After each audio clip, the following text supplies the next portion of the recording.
মাদ্রাসা শিক্ষা বলতেই মূলত কওমি ধারাকেই বোঝানো হয়। এই দেশের আলিয়া মাদ্রাসায় যে পরিমাণ ছাত্র আছে, কওমি মাদ্রাসায় ছাত্রের সংখ্যা তার কমপক্ষে 10 গুণ বেশি।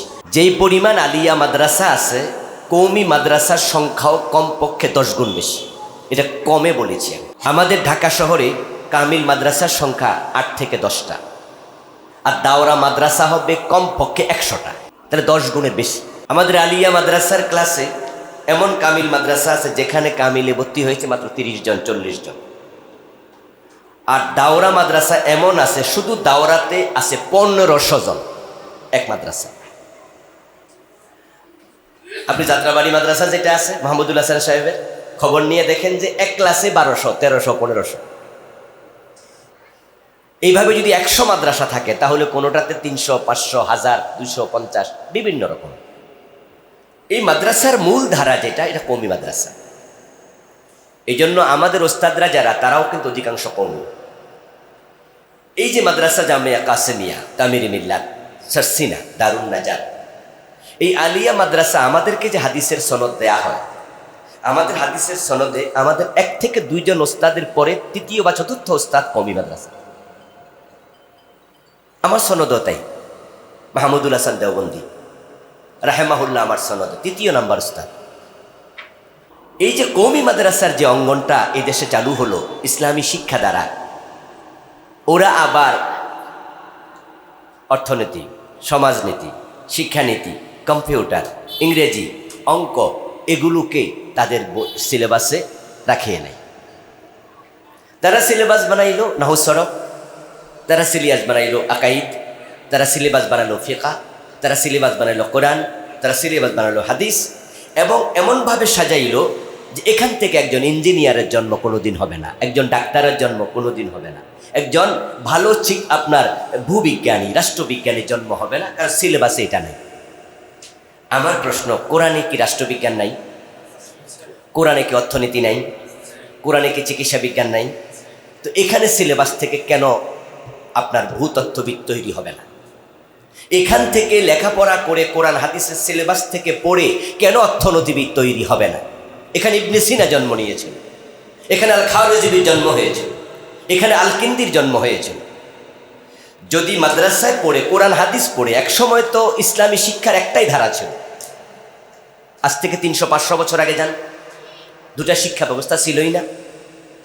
তো শুধু ইসলামী শিক্ষা থেকে যদি ইবনে সিনা জন্ম নিতে পারে, আল বিরুনি জন্ম নিতে পারে, আল খাওয়ারিজি জন্ম নিতে পারে, আল কিন্দি জন্ম নিতে পারে, ইবনে রুশ জন্ম নিতে পারে, আজকে শিক্ষা থেকে কেন জন্ম নেবে না? কারণ আমরা শিক্ষাকে সম্পূর্ণ সেপারেট করে ফেলেছি। যারা জেনারেল হবে তারা ইমামতি করতে জানবে না, আর যারা হুজুর হবে তারা দুনিয়ার ব্যাপারে কিচ্ছু জানবে না। এটা আমাদেরকে ধ্বংস করে দিল, আমাদেরকে দুদিকে নিয়ে গেল। এবং এটার কারণেই ইসলামী রাজনীতিতেও একটি বড় মাপের খারাপ প্রভাব পড়ল। মানুষ মনে করল জেনারেল রাজনীতি আর ইসলামী রাজনীতি একসাথে চলে না। তখন তারা ইসলামী রাজনীতি জেনারেল রাজনীতিকে আলাদা করে দিল, করে সাধারণ মানুষগুলো ইসলামী রাজনীতির বিমুখ হয়ে গেল। আর অধিকাংশ মানুষ যখন জেনারেল শিক্ষায় শিক্ষিত হয় তখন তারা ইসলামী রাজনীতি নিয়ে আর ভাবে না। এই দুর্বল ভাবনার কারণে জেনারেলদের মাঝ থেকে ইসলামকে প্রমোট করার মতো নেতাও তৈরি হয় না। তখন আমাদের সন্তানেরাই তারা নেতা হয়। এই 53 বছর যারা বাংলাদেশ চালাচ্ছে, কোনো হিন্দু, কোনো খ্রিস্টান, কোনো ইহুদি, কোনো বৌদ্ধ প্রধানমন্ত্রী, শিক্ষামন্ত্রী হয়নি, আইনমন্ত্রী হয়নি, প্রেসিডেন্ট হয়নি। হয়েছে যারা সবাই মুসলিম, কিন্তু তাদের থেকে ইসলাম কেন আসে না? কারণ তারা সবাই জেনারেল শিক্ষায় শিক্ষিত, আর এমন সিলেবাস বানাইছে ইসলামের নাম গন্ধও থাকবে না। 2টা সম্পূর্ণ আলাদা করে দিল। অথচ হযরত ওমর মদিনার মসজিদের প্রেসিডেন্ট ছিলেন, আবার অর্ধ পৃথিবীর মদিনার মসজিদের ইমাম ছিলেন, অর্ধ পৃথিবীর প্রেসিডেন্ট ছিলেন। ওসমান, আলী, আবু বকর, রাসূলুল্লাহ সাল্লাল্লাহু আলাইহি সাল্লাম নিজে রাষ্ট্রপ্রধান, আবার মসজিদের ইমাম, 2টা একসাথেই ছিল। আলহামদুলিল্লাহ, আল্লাহর কিছু বান্দা তারা ভাবলো যে না, 2টাকে সমন্বয় করা উচিত। কোরআনের মাঝে যেমন সালাতের কথা আছে, কোরআনের মাঝে আবার আকাশ বিজ্ঞানের কথাও আছে। তাহলে মহাকাশ বিজ্ঞান হচ্ছে আজকের পৃথিবীর বিজ্ঞানের জয়যাত্রার সর্বোচ্চ শিখর, অ্যাস্ট্রোনমি, কসমোলজি। যারা মহাকাশ নিয়ে গবেষণা করে নাসার বিজ্ঞানীরা, বিজ্ঞানের যত শাখা আছে সব শাখার মাঝে মহাকাশ বিজ্ঞান হচ্ছে সর্বোচ্চ শাখা। অথচ আল্লাহর কোরআনের মাঝে মহাকাশ বিজ্ঞান নিয়ে অসংখ্য আয়াত আছে। আমার প্রিয় ভাইয়েরা, ওই চিন্তা থেকে কিছু মানুষ তারা আলিয়া মাদ্রাসার সিলেবাসের সমন্বয় করল। আলহামদুলিল্লাহ, এখন আলিয়া মাদ্রাসা সিলেবাসের মাঝে কোরআন হাদিস যেমন আছে, অঙ্ক, ইংরেজি, বিজ্ঞান, ভূগোল সব একসাথে আছে। এই জন্য আমরা দেখতে পাচ্ছি যে আলিয়া মাদ্রাসা থেকে আলেম পাশ করার পরে আবার ঢাকা মেডিকেল কলেজে ভর্তি হয়ে ডাক্তার হয়েছে এমন উদাহরণও অসংখ্য, শত শত আছে। আমার পরিচিতই আছে অনেকজন যাদের ব্যাকগ্রাউন্ড মাদ্রাসা থেকে আলিম পাশ করে, দাখিল পাশ করে ইঞ্জিনিয়ার হয়েছে, পরবর্তীতে বুয়েটে সুয়েটে ভর্তি হয়ে এমন অসংখ্য আছে। মাদ্রাসা থেকে পাশ করেছে আলিম, তারপর ইউনিভার্সিটি জেনারেল সাবজেক্টে ফুল প্রফেসর অনেক। যেমন বর্তমান কুষ্টিয়া বিশ্ববিদ্যালয়ের যে ভিসি, উনি ধামতে আলিয়া মাদ্রাসা থেকে আলিম পাস। আমি যে মাদ্রাসা থেকে পাশ করেছি কামিল, উনি সেখান থেকে আলিম। পরবর্তীতে ঢাকা ইউনিভার্সিটিতে উনি লতে পড়লো, এখানে লয়ের প্রফেসর হলো। এই কয়েকদিন আগে ওনাকে কুষ্টিয়া বিশ্ববিদ্যালয়ের ভিসি বানানো হলো। ওনার ব্যাকগ্রাউন্ড মাদ্রাসা। তাহলে মাদ্রাসা থেকে পড়ে এখন লয়ের প্রফেসর, মাদ্রাসা থেকে পড়ে মেডিকেলের ডাক্তার, মাদ্রাসা থেকে পড়ে এখন সে বড় ইঞ্জিনিয়ার, মাদ্রাসা থেকে পড়ে এখন সে রাষ্ট্রবিজ্ঞানী। ঢাকা ইউনিভার্সিটির রাষ্ট্রবিজ্ঞানের প্রফেসর 2-3 জন যাদের ব্যাকগ্রাউন্ড মাদ্রাসা। তার মাঝে আমার এক ছোট ভাই আছে, ডক্টর মাহবুবুর রহমান, আমার এক বেশ জুনিয়র। আমরা একসাথে দামতি আলী থেকে পাশ করছি, সে আমার পরের বেসে ছিল। তাহলে আলিয়া মাদ্রাসায় সমন্বয় চলছে, একসাথে যেন একজন ব্যক্তি মা বাবার জানাজার নামাজের ইমামও হতে পারে, আবার যখন সে রাষ্ট্র চালাবে তখন ইঞ্জিনিয়ার, ডাক্তার, বড় জায়গায় বসে রাষ্ট্র পরিচালনা করতে পারবে। তবে এখান থেকে আমরা যেই পরিমাণ ফিডব্যাক প্রত্যাশা করছি সে পরিমাণ আসছে না। এটাকে আরো জোরদার করতে হবে। আলহামদুলিল্লাহ, ইতিমধ্যে কওমি মাদ্রাসাগুলোতেও এর প্রভাব পড়ছে, যার কারণে আপনারা জেনে থাকবেন যে কওমি মাদ্রাসার সিলেবাসেও তারা নিচের দিকে ইংরেজি, অঙ্ককে তারা ইনক্লুড করা শুরু করেছে। এবং আলহামদুলিল্লাহ, কওমি মাদ্রাসা থেকেও এখন অনেক লেখকের জন্ম হচ্ছে। বাংলা ভাষায় এত চমৎকার লিখা লেখে, বই লিখে, যেটা পড়ার পরে আমি ভাবতেও পারিনি ওনার ব্যাকগ্রাউন্ড কওমি মাদ্রাসা। এবং সাংবাদিকতায় তারা অনেক ভূমিকা রাখছে, সাহিত্যে ভূমিকা রাখছে, তারা মাসিক পত্রিকা বের করছে। আমরা চাই যে কওমি মাদ্রাসার মাঝেও জেনারেল শিক্ষা ঢুকুক, আবার স্কুল ইউনিভার্সিটিতেও কোরআন হাদিস ঢুকুক। তাহলে শিক্ষার দ্বারা আলটিমেট একটা হয়ে যাবে। আসুন্নাহ মাদ্রাসা, আমি আশা করি সমন্বয় হবে এমন একটি প্রতিষ্ঠান এখানেও তৈরি হবে। কোরআন হচ্ছে আমাদের শিক্ষার ভিত। এই ভিত যদি না থাকে, ফাউন্ডেশন না থাকে, বিল্ডিং দাঁড়াবে না। কেউ কেউ বলবেন যে না, ফাউন্ডেশন ছাড়াও তো বিল্ডিং তৈরি করা যায়। আমি বলবো হ্যাঁ, সামান্য ধাক্কা, ছোট্ট মাত্রার ভূমিকম্পে এটা মাথার উপর ভেঙে পড়বে। কোরআন হাদিসকে বেজ না বানিয়ে, নিজের জীবনের ফাউন্ডেশন না বানিয়ে, যারা অঙ্ক, ইংরেজি, বিজ্ঞান, ভূগোল, বাংলা শিখেছেন এবং সন্তানকে শিখাচ্ছেন নৈতিক শিক্ষাবিহীন, আপনার এই সন্তান শয়তানের একটা ধাক্কা বিভ্রান্ত হয়ে যাবে। এই জন্য ইসলামী শিক্ষা জীবনের ফাউন্ডেশন, এটা আবশ্যক হওয়া উচিত। আমাদের দেশে যারা দেশের কোটি কোটি টাকা চুরি করে, শত কোটি, হাজার কোটি, তাদের মাঝে মূর্খ কয়জন আছে? একজনও নেই। মূর্খ চোর যারা, তারা চুরি করে গাছের নারকেল, মানুষের ছাগল, গরু। তারা চুরি করে মসজিদে জুতা। মূর্খ চোররা চুরি করে হাঁস মুরগি, চুরি করে রিক্সা, চুরি করে সাইকেল, মোটর সাইকেল। একজন জুতা চোর মসজিদের সামনে থেকে 40 বছর যদি জুতা চুরি করে, দেশের 10 লাখ টাকার ক্ষতি হবে না। আর একজন শিক্ষিত চোর যদি নৈতিকতা বিবর্জিত হয়, কলমের এক খোসায় 100 কোটি টাকা ক্ষতি করে ফেলবে। এই জন্য দিনবিহীন, নৈতিকতাবিহীন শিক্ষা এটা আবর্জনা, এটা আবর্জনা। ইংরেজ পণ্ডিত স্ট্যানলে হাল এই জন্য বলেছেন, if you teach your children 3 arts and you leave 4th art, you will be get 5th art, that is rascality. উনার এই গবেষণাটা 100% সত্য। তিনি বললেন, তুমি যদি তোমার সন্তানকে 3টা আর শিক্ষা দাও, রিডিং, রাইটিং অ্যান্ড অ্যারিথমেটিক, লেখা পড়া, বিজ্ঞান, ভূগোল, অঙ্ক, ইতিহাস, এগুলো শিখালে, বাট ইউ লিভ 4th আর রিলিজিয়ন, তুমি 4 নাম্বার আর ধর্মীয় জ্ঞান, নৈতিকতার জ্ঞান তুমি পরিত্যাগ করলে, এটা শিখালে না। অপেক্ষা করো, তোমার সন্তান দ্বীনি শিক্ষা বাদ দিয়ে যত বড় শিক্ষিত হবে, you will be get 5th art, that is rascality. সে যত বড় শিক্ষিত হবে তত বড় বদমাশ হবে, তত বড় ডাকাত হবে। কারণ যার কলবে আল্লাহর ভয় নাই, তাকে দিয়ে সব সম্ভব। আর কোরআন হাদিসের জ্ঞান ব্যতীত আল্লাহর ভয় কলবে তৈরি হতে পারে না। কোরআন হাদিসের জ্ঞান দিতেই হবে। এজন্য ধন্যবাদ জানাচ্ছি সে অভিভাবকদেরকে, যারা সুন্নাহ মডেল মাদ্রাসা, জামিয়া কাসেমিয়া মাদ্রাসার মতো, তামিরি মিল্লাত, দারুন নাজাত, সারসিনা মাদ্রাসার মতো এই সমস্ত মাদ্রাসাগুলোতে সন্তানদেরকে পড়তে দিচ্ছে। হাটহাজারির মতো, মেখলের মতো, পটিয়ার মতো, বিশেষ করে কওমি মাদ্রাসা যারা পড়ে, তারা আসলে দুনিয়ার জন্য পড়েও না, দুনিয়ার জন্য পড়ায়ও না, তারা নিরেট দিন শিখার জন্য পড়ে। আমি বলবো যে দুনিয়া ব্যতীত আখেরাত এটাও একবারে খুব প্রশংসিত বিষয় তা না, কারণ যেহেতু ইসলামে বৈরাগ্যবাদ নেই। তবে হ্যাঁ, ইলম শিখার পিছনে আখেরাতের লক্ষ্য থাকাই উচিত, এখানে দুনিয়া না আসুক। কিন্তু হ্যাঁ, দুনিয়া যদি আমরা আবার ছেড়ে দেই, তাহলে জায়গা কিন্তু শূন্য থাকে না। যখন কোনো জায়গায় আপনি শূন্য রাখবেন, তখন দেখবেন যে শূন্য জায়গায় ধুলা বসবে, ময়লা বসবে, এখানে কিন্তু তেলাপোকা, টিকটিকি, আরশোলা, ইঁদুর বাসা বানাবে।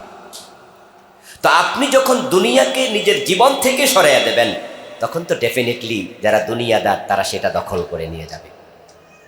তখন তারা বাস ড্রাইভিং সিটে বসে যাবে, আমরা তখন যাত্রী হয়ে যাব। আর ড্রাইভিং সিটে যদি মদখোর মাতাল বসে, আপনি যত বড় আল্লাহর ওলি হন, তাসবিহ পড়েন, কোরআন তেলাওয়াত করেন, ড্রাইভিং পিছনের সিটে বসে, মাতাল যদি গাড়িটা খালে ঢুকাইয়া দেয়, সুবহানাল্লাহ পড়তে পড়তে আপনিও খালে ঢুকবেন। এই জন্য আমরা যদি দুনিয়া আবার তাদের হাতে ছেড়ে দিই, তাহলে কিন্তু তারা আমাদেরকে নিয়ে জাহান্নামে চলে যাবে, আমাদেরকে নিয়ে উল্টা পাল্টা রাস্তায় ঢুকে যাবে।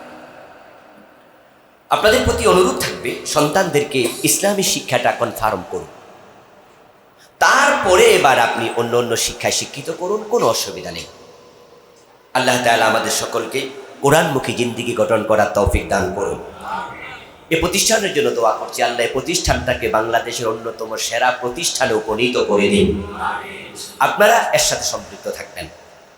শোনেন, এক ফুলে বাগান হয় না, এক ফুল দিয়ে, একটি ফুল গাছ দিয়ে বাগান হয় না, সমন্বয় হলে বাগান হয়।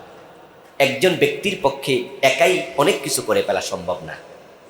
কামালউদ্দিন জাফরি হাফেজাহুল্লাহ জামিয়া কাসেমিয়া বানানোর স্বপ্ন দেখেছেন, কিন্তু উনি একা পারেননি।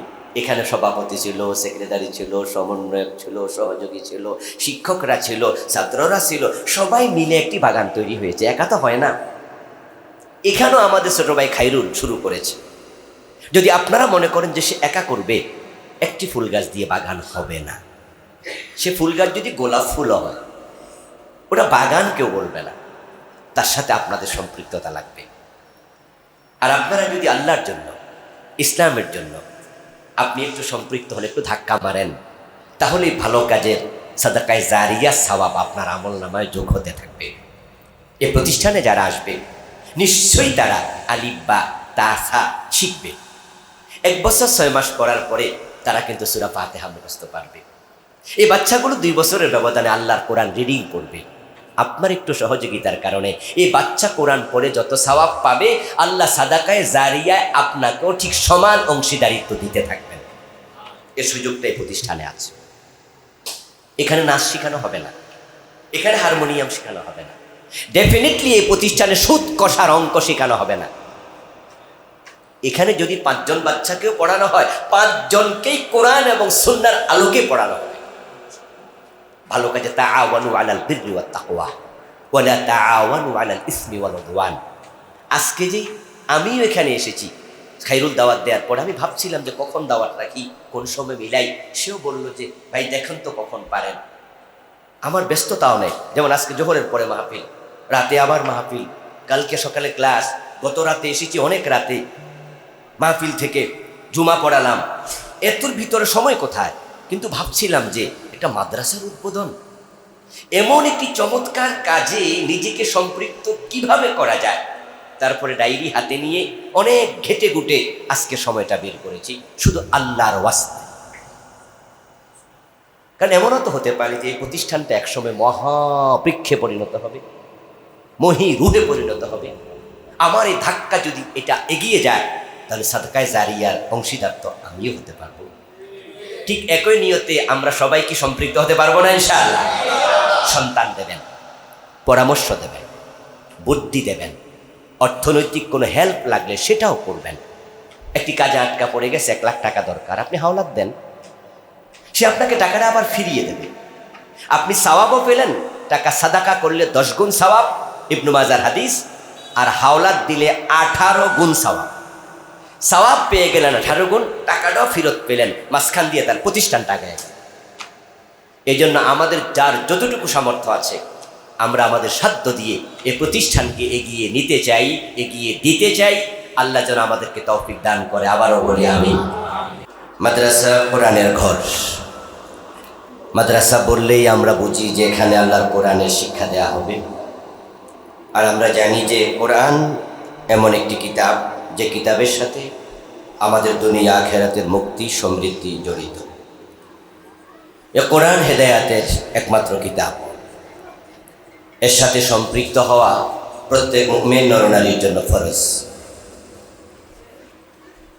আমাদের দেশে শিক্ষার 2টি ধারা চলমান, একটি জেনারেল শিক্ষা আর একটি ইসলামী শিক্ষা। দুর্ভাগ্য এই জাতির যে মুসলিম দেশে শিক্ষার 2টি ধারা এভাবে হওয়ার কথাই ছিল না। কারণ জেনারেল শিক্ষা যেমন আমাদের জীবনের জন্য প্রয়োজন, কোরআনের শিক্ষা আমাদের জান্নাতের জন্য প্রয়োজন। রব্বানা আতিনা ফিদ দুনিয়া হাসানা ওয়া ফিল আখিরাতি হাসানা। আল্লাহ তাআলা এই দোয়া শিখিয়ে আমাদেরকে বুঝালেন যে দুনিয়া ব্যতি রেখে জান্নাত নয়। লা রুহবানিয়াতা ফিল ইসলাম। ইসলামে বৈরাগ্যবাদ নেই যে আপনি দুনিয়াদারি ছেড়ে দিয়ে জঙ্গলে চলে যাবেন আর আল্লাহ আপনাকে জান্নাত দেবে। এই জাতীয় বৈরাগ্যবাদ ইসলাম আমাদের শিক্ষা দেয়নি। তাই রব্বানা আতিনা ফিদ দুনিয়া হাসানা বলা হয়েছে। প্রথমে দোয়ার অংশ হলো দুনিয়ার কল্যাণ চাই। দুনিয়ার কল্যাণের অনেক ব্যাখ্যা, তার মাঝে চাকরি বাকরি, ব্যবসা বাণিজ্য, এগুলোও দুনিয়ার কল্যাণের অংশ। ফাইজা কুজিয়াতিস সালাতু ফান্তাশিরু ফিল আরদ ওয়াবতাগু মিন ফাদলিল্লাহ আই মিন রিজকিল্লাহ। নামাজ শেষ হয়ে গেল, জমিনে ছড়িয়ে পড়ো, তখন তুমি আল্লাহর জমিনে তুমি রিজিকের অনুসন্ধান করো। রাসূলুল্লাহ সাল্লাল্লাহু আলাইহি ওয়াসাল্লাম নিজেও রিজিক অনুসন্ধান করেছেন। মা খাদিজার ব্যবসায় তিনি পার্টনার ছিলেন, টাকার বিনিময়ে তিনি বকরি চড়িয়েছেন। সিদ্দিক আকবর আবু বকর রাদিয়াল্লাহু তাআলা আনহু তিনি কাপড়ের ব্যবসায়ী ছিলেন। আমরা জানি যে ইমাম আবু হানিফা রাহিমাহুল্লাহ অনেক বড় ব্যবসায়ী ছিলেন। তো ব্যবসা বাণিজ্য, দুনিয়াদারি, এগুলো ইসলামে নিষিদ্ধ নয়, কিন্তু এটাকে জীবনের লক্ষ্য বানানো নিষিদ্ধ। আমরা জেনারেল শিক্ষায় যারা শিক্ষিত হই বাংলাদেশে, জেনারেল শিক্ষার লাইনটাতে ইসলামের কোনো সময়ই নেই।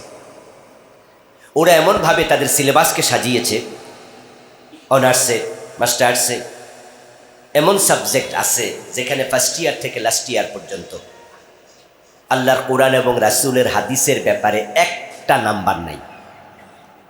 বাংলায় বলেন, অর্থনীতি বলেন, রাষ্ট্রবিজ্ঞান বলেন, বিভিন্ন সাবজেক্ট, কেমিস্ট্রি, বায়োলজি, ফিজিক্স, আরও কত সাবজেক্ট, বিজ্ঞানের আজকে কম্পিউটার, এই যে নতুন নতুন সাবজেক্টে অনার্স করছে, মাস্টার্স করছে, ফার্স্ট ইয়ারে ভর্তি হয়, মাস্টার্স কমপ্লিট করে বের হয়, এর মাঝখানে 5টা বছরে আল্লাহর কোরআন এবং রাসূলের হাদিসের সাথে সংশ্লিষ্টতায় 1 নাম্বার প্রশ্নপত্রে আসবেন। তাহলে পুরাটা শিক্ষা সাজিয়েছে দুনিয়াতে। অথচ একজন মুসলমান কি শুধু দুনিয়াদারির জন্য পৃথিবীতে আল্লাহ পাঠাইছে? ওমা খালাকতুল জিন্না ওয়াল ইনসা ইল্লা লিয়াবুদুন। আল্লাহ তো মানুষকে ইবাদতের জন্য বানিয়েছে, তাহলে এই শিক্ষায় ইবাদত কেন নাই? এটা দুর্ভাগ্য। আর আরেকটি শিক্ষার দ্বার হচ্ছে মাদ্রাসা শিক্ষা।